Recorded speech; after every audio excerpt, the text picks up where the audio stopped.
Kata Rasulullah, ma antu rajul, bodoh siapa seseorang dakhala alaihi Ramadan, dia telah menjumpai bulan suci Ramadan, tsumma sadaqa, kemudian bulan Ramadan lalu qabla ayyul faralah, tapi dosa-dosanya tidak diampuni oleh Allah Subhanahu wa taala. Itu sebelum Ramadan ada iring-iringan Pak, iring-iringan jenazah. Ada orang di makami, saya pikir ada apa macam kalau ini iring-iringan jenazah. Mau Ramadan ada yang mati. Saya pikir malaikat maut terlalu juga. Orang mau Ramadan, nyawa orang dicabut dan mati. Aturan nunggu dulu habis lebaran, mati. Ini sebuah kenikmatan yang luar biasa ketika kita berjumpa dengan bulan suci Ramadan. Maka bodoh kata Rasul, dia berjumpa dengan bulan suci Ramadan, tapi bulan Ramadan berlalu, dosa-dosanya tidak diampuni oleh Allah Subhanahu wa taala. Makanya ada 3 hadis. Hadis ini diriwayatkan oleh Imam Bukhari dalam Sahih Bukhari. Hadis ini belakangnya sama semua. Ghufira lahu ma taqaddama min dhanbi, akan diampuni dosa-dosanya yang telah lalu. Pak, dulu sahabat tabi'in atau tabi'in masalah saleh, mereka kalau berdoa bukan minta kaya, kalau doa bukan minta jabatan, kalau doa bukan minta kedudukan, mereka senantiasa berdoa untuk apa? Untuk diampuni dosa-dosanya oleh Allah. Sekarang logikanya saja, Nabi Adam itu dosanya cuma satu atau Betawi ini. Makan buah putih di surga karena satu dosa diusir oleh Allah ke dunia. Itu karena satu dosa. Lah kita banyak dosa di dunia, mau masuk surga di mana rumusnya? Yang satu dosa aja diusir. Maka mereka para ulama salafus tapi minat mau, tapi para sahabat senantiasa memohon ampun atas segala dosa kalau berdoa. Maka bulan Ramadan Allah berikan ghufira lahu ma taqaddama min dhanbi, akan diampuni dosa-dosanya yang sudah lalu. Itu ada 3 hadis, cuma depannya aja beda, belakangnya sama semua. Ghufira lahu ma taqaddama min dhanbi. Yang pertama, man qama Ramadan, barang siapa yang qiyamul lail pada bulan suci Ramadan, iman wa ihtisaban, dengan iman dan penuh pengharapan, ghufira lahu ma taqaddama min dhanbi, maka akan diampuni dosa-dosanya oleh Allah Subhanahu wa taala. Dulu enggak kenal namanya tarawih. Rasul kalau ditanya salat tarawih yang enggak ngerti. Sahabat kalau ditanya apa sih salat tarawih yang enggak paham. Karena dulu enggak istilahnya bukan salat tarawih, istilahnya qiyamul lail pada bulan Ramadan, malam bulan Ramadan. Itu salat tarawih itu baru dikenal ketika zaman atba'ut tabi'in. Kenapa? Dulu para sahabat tabi'in, atba'ut tabi'in, mereka kalau qiyamul lail pada bulan Ramadan itu lamanya bukan main, Pak. Berdirinya lama, rukunya lama, i'tidalnya lama, sujudnya lama, duduk antara 2 sujudnya lama sekali.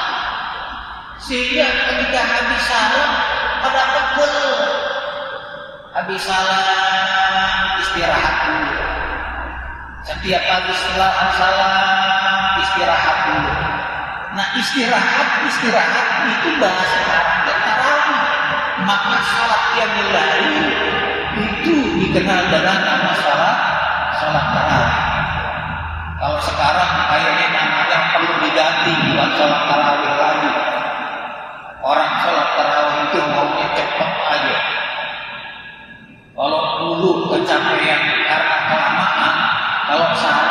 kecapean karena kecepatan. Namanya ganti buat sholat tarawih, sholatul barqi, sholat hilal.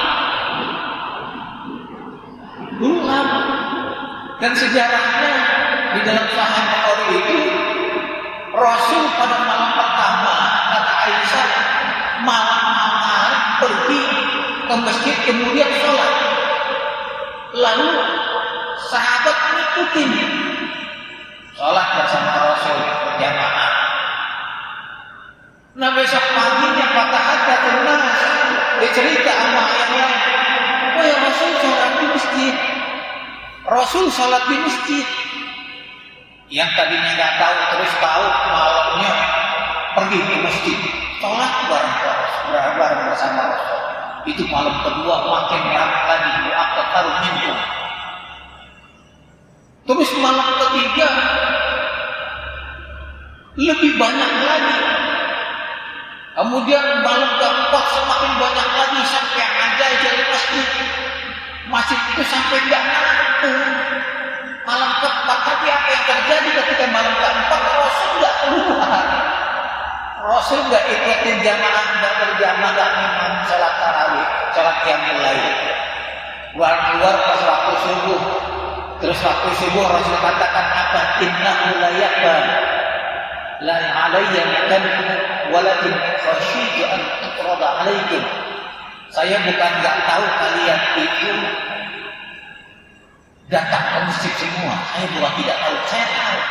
Tapi saya khawatir kau merasa menganggap bahwa itu merupakan kewajiban bagimu. Sampai Rasulullah tidak ada lagi sholat tarawih berjamaah atau qiyamul lail pada bulan suci Ramadan berjamaah di masjid. Baru zamannya umat ada lagi sholat qiyamul lail berjamaah di masjid. Itu sejarahnya begitu Pak. Kalau zaman Rasul dari pertama ramai, hari kedua lebih ramai, hari ketiga makin ramai, hari keempat lebih ramai, hari kelima semakin ramai, semakin akhir Ramadan semakin ramai di masjid.